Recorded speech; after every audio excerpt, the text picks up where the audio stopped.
Hi అండి, అందరూ బాగున్నారా? నేనైతే పప్పు వండుతున్నానండి. ఇవైతే ఏపిన కందిపప్పు. పప్పు అయితే ఉడుకుతుంటే ఎంత మంచి వాసన వస్తుందండి. మన కొట్లల్లో కందిపప్పు అయితే ఇంత బాగా రాదు. ఈ పప్పుకైతే చాలా ప్రాసెస్ ఉంటుందండి. ఇవి చాలా టైం పట్టిద్ది చేసుకోవడానికి. కందులు కొనుక్కొచ్చుకొని వాటిని బాగా కడిగి ఆరబోసుకోవాలి. 2-3 రోజులు ఎండబెట్టిన తర్వాత మిల్లు ఆడిస్తారు. అంటే ఎండబెట్టిన తర్వాత మనం బాగా ఎర్రగా ఏపుకోవాలి. ఏపిన తర్వాత ఇంకా మిల్లు ఆడించుకోవాలి.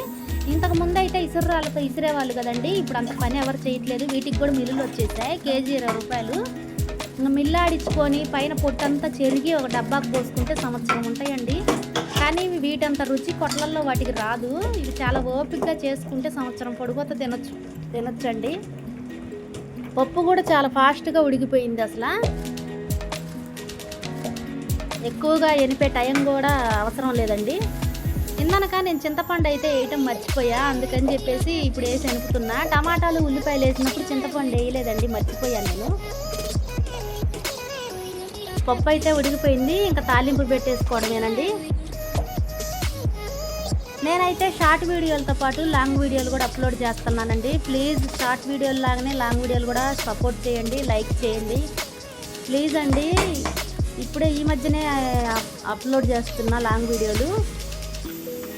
తాలింపులు అయితే నేను కొద్దిగా ఆవాలు, జీలకర్ర, ఉల్లిపాయ, కరివేపాకు అయితే వేసానండి. ఎల్లిపాయలు అయితే వేయలేదు. నేను తొందరగా ఎల్లిపాయలు వేయను, ఎప్పుడన్నా వేస్తానండి.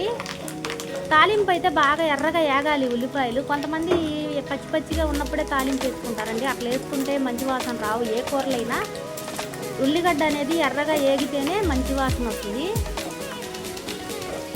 ఒకవైపు అయితే అన్నం కూడా పెట్టేశానండి. అన్నం ఉడుకుతుంది. అన్నం కూర 2 అయిపోతాయి. ఇంకా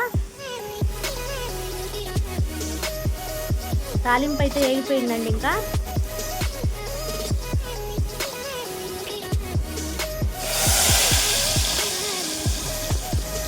తాలింపు వేయగానే కూడా పొయ్యి ఆపేయకూడదండి. వెంటనే ఆ పప్పు దీని మీద పెట్టి ఒక 2-3 నిమిషాలు అట్లా ఉంచాలి.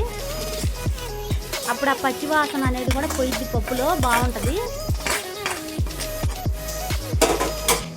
ఫైనల్గా అయితే తాలింపు వేసేసానండి. పప్పు అయితే ఇదిగో ఇలా ఉంది.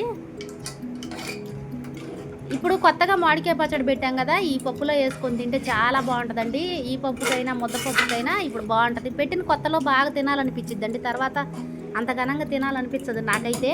ఒక వారం 10 రోజులు బాగా ఇంట్రెస్ట్గా తినబుద్ధి అయింది. ఓకే అండి, నా వీడియో మీకు నచ్చితే లైక్ చేయండి. బాయ్.